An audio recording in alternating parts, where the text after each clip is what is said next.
Madam ভিতরে আসবো? হ্যাঁ চলে আসুন, ভিতরে চলে আসুন। ও বাবা কি মিষ্টি দেখতে, সামনে চেয়ারটাতে বসো। না না, আমি ওখানে বসবো না, আমি কোলে বসবো, আমি কোলে উঠবো।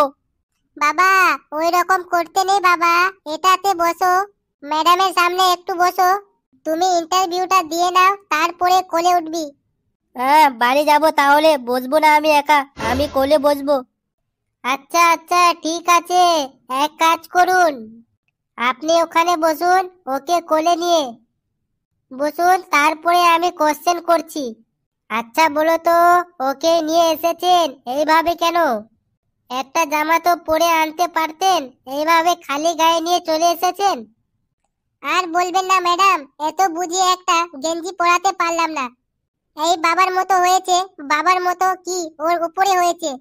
ম্যাডাম ওর বাবা তো তাও ফাটাফুটি গেঞ্জি পরে, এ সেটাও পরবে না, বলে আমার নাকি খুব অসুবিধা হয় গেঞ্জি কিনলে।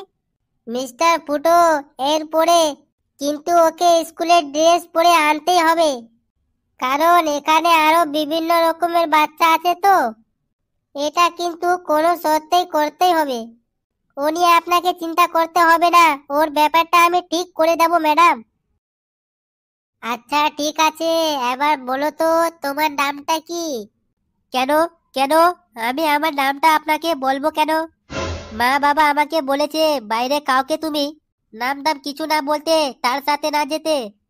বাবা এরকম বলতে নেই বাবা, ম্যাডাম তোমাকে জিজ্ঞেস করছে যে তুমি তোমার নামটা বলো, এখানে তোমার ইন্টারভিউ নেওয়া হচ্ছে বাবা, বলে দাও বাবা।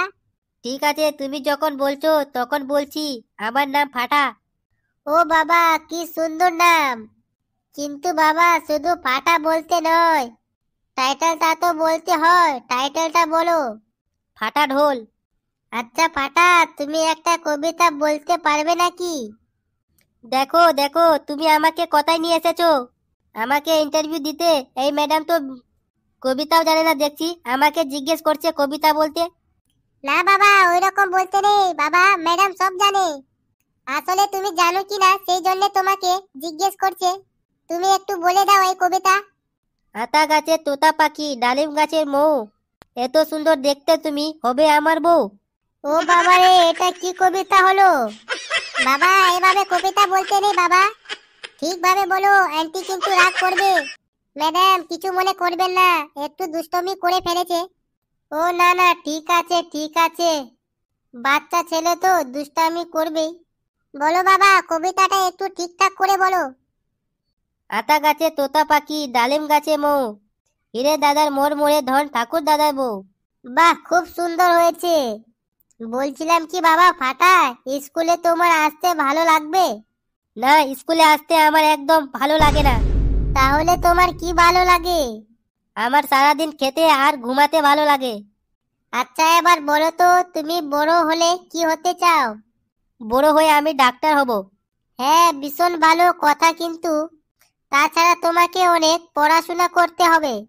কেন ম্যাডাম, বেকু ডাক্তার তো কোনোদিন স্কুলে যায়নি, সে তো ডাক্তারও সারাদিন তো উনি ডাক্তারখানাতে বসে তাকে দেখছি। বুঝতে পারলাম। আচ্ছা তুমি যদি ডাক্তার না হয়ে কিছু অন্য যদি হতে চাও তাহলে কি ইচ্ছা তোমার? তাহলে তো আমি নায়কই হব। ও ঋত্বিক রোশন হিরো আমাকে খুবই ভালো লাগে, আমি ঋত্বিক রোশনের মতো নায়ক হতে চাই। বুঝতে পারলাম, এবার বলো তো দুইয়ের সাথে দুই যোগ করলে কত হয়? ও মা আমাকে দেখো আবার কোশ্চেন করছে, আমার আর ভালো লাগছে না, আমি বাড়ি যাব, এখানে একদম ভালো লাগে না আমার। বাবা ওরকম করে না, একটা কোশ্চেনের উত্তরগুলো দাও, তারপর আমরা বাড়ি চলে যাব। দেখো পাটা, এটা বলতে পারলেই কিন্তু তুমি পাস করে যাবে, আর কোনো কোশ্চেন কর্ম করব না তোমাকে। এই দেখো উত্তর যদি দিতে পারো কিন্তু তোমাকে চকলেট দেব।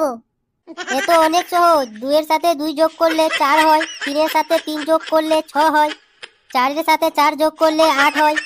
সাব্বাস, এতগুলো উত্তর ঠিকঠাক বলে দিলি। কি করে বললে বলো তো ফাটা? আপনার হাতে ওই চকলেটটা দেখে সব উত্তর বেরিয়ে গেল ম্যাডাম। শুন মিস্টার মিসেস ধুন, আপনার ছেলে ভীষণ কিউট আর খুবই ইন্টেলিজেন্ট, ওকে আমরা সিলেক্ট করে নিয়েছি, কাল থেকে স্কুলে পাঠিয়ে দেবেন ঠিক আছে?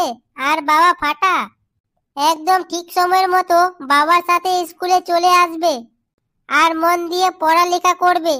থ্যাংক ইউ ম্যাডাম, তাহলে আমরা আসি আজকে। কি হলো ফাটা, তুমি বাড়ি যাবে না? বাড়ি তো যাবো আন্টি, কিন্তু আমার চকলেটটা তো আগে দিন, তারপর তো বাড়ি যাব। আচ্ছা আচ্ছা, এই নাও তোমার চকলেট। এবার ঠিক আছে তো? ঠিক আছে মানে একদম ঠিক আছে। এটা পেলে সব ঠিকঠাক থাকবে ম্যাডাম, আমি আসছি। বাপরে বাপ, ফাটা ঢোল নয়, ডিম ফাটা ঢোল।